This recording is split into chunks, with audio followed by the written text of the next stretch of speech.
When I was first learning to meditate, the instruction was to simply pay attention to my breath, and when my mind wandered, to bring it back. Sounded simple enough, yet I'd sit on these silent retreats, sweating through t-shirts in the middle of winter. I'd take naps every chance I got because it was really hard work. Actually, it was exhausting. The instruction was simple enough, but I was missing something really important. So why is it so hard to pay attention? Well, studies show that even when we're really trying to pay attention to something, like maybe this talk, at some point about half of us will drift off into a daydream or have this urge to check our Twitter feed. So what's going on here? It turns out that we're fighting one of the most evolutionarily conserved learning processes currently known in science, one that's conserved back to the most basic nervous systems known to man. This reward-based learning process is called positive and negative reinforcement, and basically goes like this. We see some food that looks good, our brain says, calories, survival. We eat the food, we taste it tastes good, and especially with sugar, our body sends a signal to our brain that says, remember what you're eating and where you found it. We lay down this context-dependent memory and learn to repeat the process next time. See food, eat food, feel good, repeat. Trigger, behavior, reward.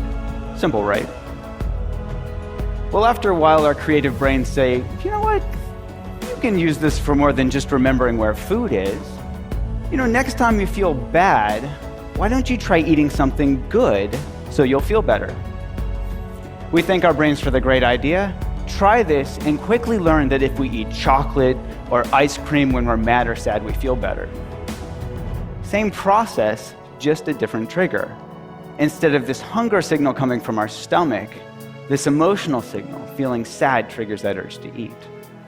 Maybe in our teenage years, we were a nerd at school, and we see those rebel kids outside smoking, we think, hey, I want to be cool, so we start smoking. The Marlboro Man wasn't a dork, and that was no accident.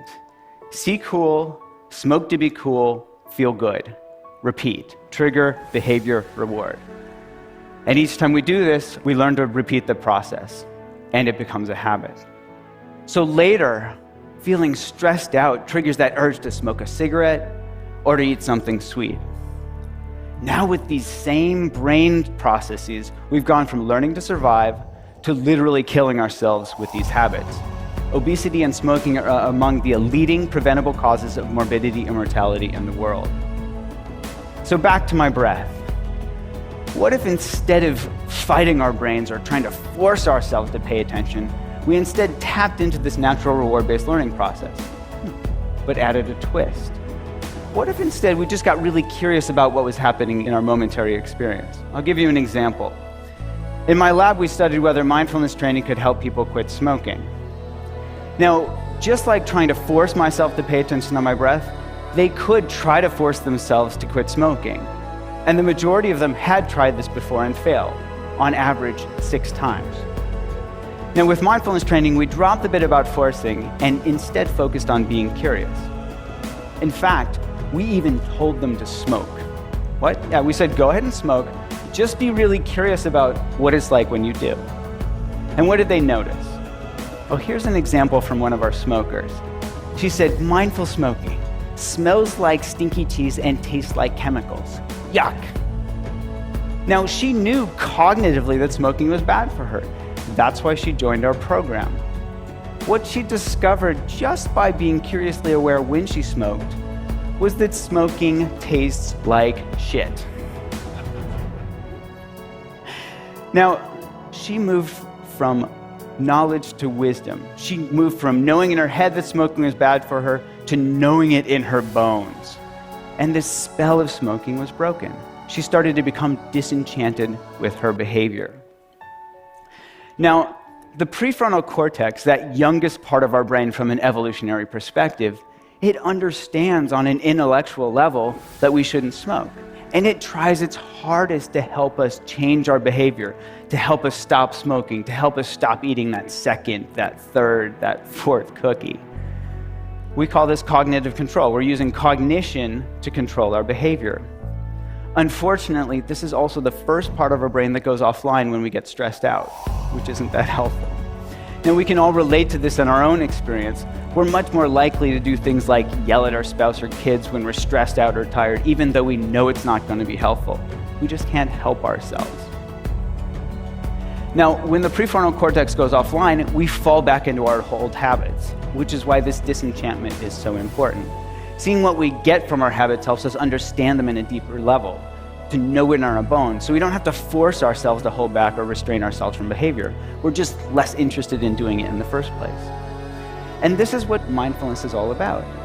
Seeing really clearly what we get when we get caught up in our behaviors, becoming disenchanted on a visceral level, and from this disenchanted stance, naturally letting go. This isn't to say that, poof, magically we quit smoking, but over time, as we learn to see more and more clearly the results of our actions, we let go of old habits and form new ones.